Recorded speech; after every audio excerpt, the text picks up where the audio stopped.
नमस्कार, आपके साथ मैं हूं सबीना तामंग देशमुख। देश के नंबर 1 हिंदी न्यूज चैनल के नंबर 1 शो कच्चा चिट्ठा में आप सभी का स्वागत है। कच्चा चिट्ठा में आज सबसे पहले बात गाजा के सबसे बड़े अस्पताल में इजरायली सेना के दाखिल होने के साथ करने जा रहे हैं। दरअसल अल शिफा अस्पताल इस वक्त इजरायल युद्ध का एपिसेंटर बन गया है। गाजा के बीचों बीच बने अस्पताल में इजरायली सेना का ऑपरेशन भी बेहद तेजी से चल रहा है। सेना बेसमेंट तक पहुंच गई। अस्पताल में हमास के सुरंगों की तलाश जारी है। इजरायली सेना का दावा है कि अस्पताल में की जो ये आड़ है उसमें अल शिफा अस्पताल हमास का कमांड सेंटर बना हुआ है, जहां से इजरायल के खिलाफ हमास ऑपरेशन चला रहा है।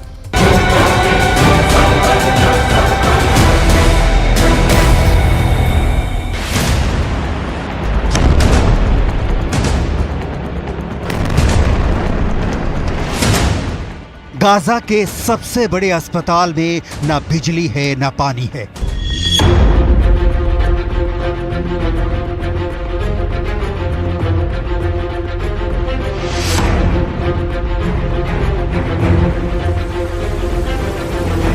ऑक्सीजन की कमी से मरीजों की जान जा रही है, लेकिन हमास की जान की प्यासी इजरायली सेना के लिए हमास के खात्मे की राह में आने वाली ये छोटी सी मुश्किल है। लिहाजा गाजा का अल शिफा अस्पताल बमों से गूंज रहा है। इजराइल की सेना न सिर्फ अल शिफा अस्पताल के परिसर में दाखिल हो चुकी है, बल्कि बेसमेंट तक भी पहुंच गई है। अस्पताल पर इजराइल के हमले के खबर से पूरी दुनिया में खलबली मची हुई है। सबसे पहले अल शिफा अस्पताल के नक्शे से उसके कोने कोने को देखिए। ये सर्जरी रूम है। इसके ठीक बगल में मेन गेट है, जहां के शेल्टर में लोग छुपे हुए हैं। इसके बगल में आउट पेशेंट क्लिनिक है। अस्पताल के निचले हिस्से में मेडिसिन रूम है। बीचों बीच इमरजेंसी डिपार्टमेंट है। उसके बगल में मैटरनिटी विभाग और इसके ठीक ऊपर यानी अस्पताल के ऊपरी हिस्से में शवगृह है।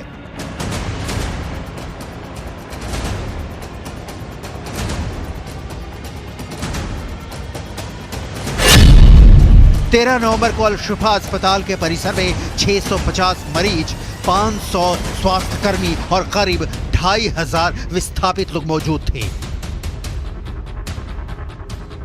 इन सब की जान पर बनाई है, लेकिन अस्पताल क्यों, वो भी गाजा के सबसे बड़े अस्पताल को इजराइल ने निशाना बनाया? विश्व बिरादरी में मानवीय संघार रोकने की अपीलों के बावजूद इजराइल की सेना अल शिफा अस्पताल में क्यों दाखिल हुई? इस सवाल का जवाब इजराइल की सेना से सुनिए।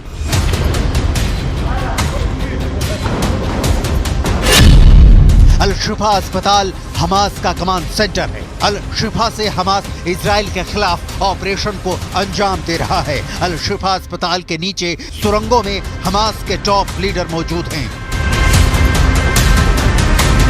इजराइल पूरे गाजा को करीब करीब राख कर चुका है। इस बात की तस्वीरें मौजूद हैं कि इजराइल ने उत्तरी गाजा के हर उस ठिकाने को तबाह किया है जिसमें हमास के होने का रत्ती भर भी अंदेशा था। अल शिफा अस्पताल का लोकेशन ऐसा है कि इजराइल डिफेंस फोर्स यानी IDF ने इसे भी तबाह करने की ठान ली। इजराइल डिफेंस फोर्स ने कहा है कि खुफिया जानकारी और ऑपरेशन की जरूरत के मुताबिक IDF अल शिफा अस्पताल में एक खास क्षेत्र में हमास के खिलाफ एक सटीक और लक्षित अभियान चला रहा है।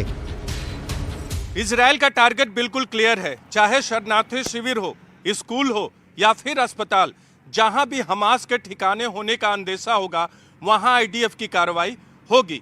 इस वक्त IDF शिफा अस्पताल के पास है और शिफा अस्पताल के हर कोने की तलाशी ली जा रही है, हर नींव को तलाशा जा रहा है जहां हमास का सुरंग हो सकता है। दरअसल इजराइल का कहना है कि शिफा अस्पताल हमास का हेडक्वार्टर और कमांड सेंटर है। इजराइल के डिफेंस फोर्स ने अल शिफा अस्पताल को चारों ओर से घेर लिया है। परिसर में टैंक उतार दिया है। IDF के जवान अस्पताल के कर्मचारियों से हमास की सुरंगों की जानकारी हासिल करने के लिए उनसे पूछताछ कर रहे हैं।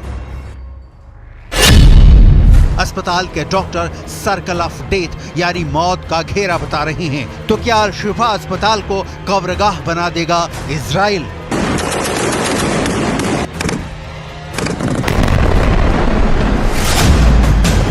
इस बीच अस्पताल में मरीज दम तोड़ रहे हैं। आपको आगे दिखाएंगे कि इजराइल कल शिफा अस्पताल में ऑपरेशन से अमेरिका क्यों खुश नहीं है, लेकिन उसके पहले इजराइल के हॉस्पिटल में ऑपरेशन की एक और वजह देख लीजिए। अल शिफा अस्पताल का विशाल परिसर गाजा शहर के केंद्र में है, जहां हमास का ज्यादातर प्रशासनिक बुनियादी ढांचा है। ये तट के साथ चलने वाली मुख्य उत्तर दक्षिण सड़क के करीब है। इजराइल का दावा है कि हमास के लड़ाके इंसान को ढाल बनाकर अपना बचाव कर रहे हैं। हमास के लड़ाके छिपने के लिए स्कूल, अस्पताल और शरणार्थी शिविरों को ठिकाना बना रहे हैं। इजराइल की सेना हमास के ऐसे अड्डों को बर्बाद करने के लिए कटिबद्ध है, लेकिन हमास के खिलाफ इजराइल के हर उठे कदम से कदम ताल करने वाला अमेरिका अल शिफा अस्पताल पर हमले से नाराज है। व्हाइट हाउस के राष्ट्रीय सुरक्षा सलाहकार जेक सुलिवन के मुताबिक संयुक्त राज्य अमेरिका उन अस्पतालों में गोलीबारी नहीं देखना चाहता जहां निर्दोष लोग, चिकित्सा देखभाल करने वाले मरीज गोलीबारी में फंस गए हैं। हमने इस पर इजरायली रक्षा बलों के साथ परामर्श किया है। अमेरिका की यह हमदर्दी हमास को पसंद नहीं आ रही। हमास इजराइल के साथ साथ अमेरिका को भी अपना दुश्मन नंबर 1 मानता है। हमास के नेता इसलिए मॉस्को भी पहुंचे ताकि अमेरिका इजराइल के खिलाफ पुतिन का साथ मिल सके। लिहाजा हमास ने अमेरिका के एक्शन पर रिएक्शन दिया है। व्हाइट हाउस और पेंटागन द्वारा कब्जे के झूठे दावे को अपनाने से की प्रतिरोध अल शिफा चिकित्सा परिसर का उपयोग सैन्य उद्देश्यों के लिए कर रहा है। उन्होंने कब्जे को नागरिकों के खिलाफ और ज्यादा नरसंहार करने के लिए हरी झंडी दे दी है।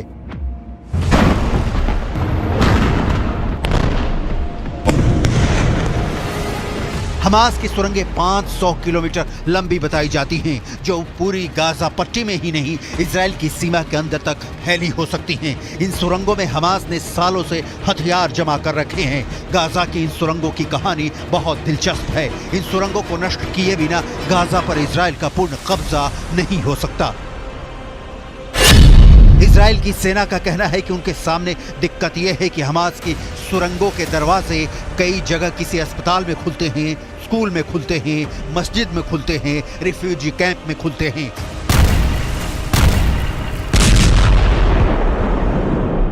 जाहिर है इजराइल की सेना ऐसी जगहों पर हमला करेगी और हमास चीखेगा, चिल्लाएगा। इस वक्त भी अस्पताल के परिसर से फायरिंग की आवाजें आ रही हैं। इजराइल का कहना है कि उसने लोगों को बाहर निकलने के लिए 12 घंटे की मोहलत दी। उसके बाद एक्शन शुरू हुआ है। ईवन के मुताबिक अस्पताल के अंदर मरीजों और स्टाफ को मिलाकर करीब 2500 लोग मौजूद हैं। कनाडा के प्रधानमंत्री जस्टिन ट्रूडो ने अपने एक बयान में गाजा पट्टी में इजराइल की कार्रवाई की आलोचना की और कहा कि गाजा पट्टी में इजराइल के हमले में मर रहे महिलाओं, बच्चों की मौत का अंत होना चाहिए। ट्रूडो के बयान पर इजराइल के पीएम बेंजामिन नेतन्याहू ने करारा जवाब दिया है। नेतन्याहू ने सोशल मीडिया पर ट्रूडो को संबोधित करते हुए लिखा, ये इजराइल नहीं है जो जानबूझकर आम नागरिकों को निशाना बना रहा है, बल्कि यह हमास है जो लोगों की गर्दन काट रहा है, उन्हें जला रहा है और नरसंहार कर रहा है। हमास का हमला यहूदी नरसंहार के बाद यहूदियों पर की गई सबसे भयानक त्रासदी है। इजराइल आम नागरिकों को बचाने के लिए सब कुछ कर रहा है, जबकि हमास लोगों को नुकसान पहुंचाने के लिए सब कुछ कर रहा है। हमास के खिलाफ इजराइल के एक्शन के बीच अब तक कोई नहीं आया है। ईरान या तुर्की का समर्थन या मिस्र की मानवीय सहायता सिर्फ दिखावे भर की है। इजराइल गाजा पर दम भर हमले कर रहा है।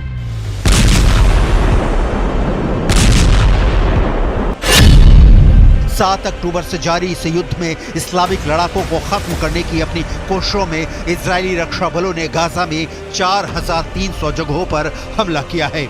इस जंग में फिलिस्तीन के 11,240 लोग जान गंवा चुके हैं, वहीं इजराइल के 1400 लोगों की मौत हुई है। इसके अलावा करीब 240 लोगों को हमास अब भी बंधक बनाए हुए है। बंधकों को छुड़ाने के लिए अमेरिका हर संभव कोशिश करने का दावा करता रहा है, लेकिन हमास ने अमेरिका की एक नहीं सुनी। अब इजराइल की सेना के अल शिफा अस्पताल में दाखिल होने के बाद हमास बंधकों को छोड़ने का मानवीय अधिकार भी मानने से इनकार कर देगा। इजराइल की सेना अल शिफा अस्पताल पर जल्दी से जल्दी कब्जा कर लेना चाहती है ताकि वो हमास के दूसरे ठिकानों पर जल्दी से जल्दी हमास के लड़ाकों का खात्मा कर सके, जिसका नतीजा है कि इजराइल ने हमले तेज और खतरनाक कर दिए हैं। 7 अक्टूबर से जारी इजराइल वॉर में 2 लाख से ज्यादा फिलिस्तीनी देश छोड़ चुके हैं। गाजा के शायद ही ऐसी कोई जगह बची हो जहां इजराइल ने अटैक नहीं किया, मतलब बम नहीं बरसाए। ये अमेरिका की चिंता है, जिसके मुताबिक उसने इजराइल से अल शिफा अस्पताल पर एयर स्ट्राइक नहीं करने की अपील की है। इजराइल जिस तेवर में है उसे देखते हुए ये असंभव नहीं लगता कि इजराइल एयर स्ट्राइक का विकल्प कभी खत्म करना चाहता है। गाजा के खिलाफ हमले की शुरुआत इजराइल ने हवाई हमले से ही की थी, जो अब जमीन पर कहर बरपा रहा है। हालांकि इस युद्ध में सिर्फ फिलिस्तीनी या हमास के लड़ाकों की मौत नहीं हो रही, बल्कि उत्तरी गाजा में ग्राउंड ऑपरेशन के दौरान इजराइल के 2 और सैनिकों की मौत हो गई है। इसी के साथ ग्राउंड ऑपरेशन में जान गंवाने वाले जवानों की संख्या 44 हो गई है। इजराइल इस वक्त मौतों की काउंटिंग नहीं कर रहा, न अपनी न फिलिस्तीनियों की। अंतिम हमास के लड़ाके के मारे जाने तक इजराइल युद्ध जारी रखना चाहता है। सवाल है कि ये तारीख कब आएगी और इस बीच कितने बेगुनाह मौत की नींद सुलाए जाएंगे, कितने मासूमों की जान की बलि लेगा इजराइल युद्ध।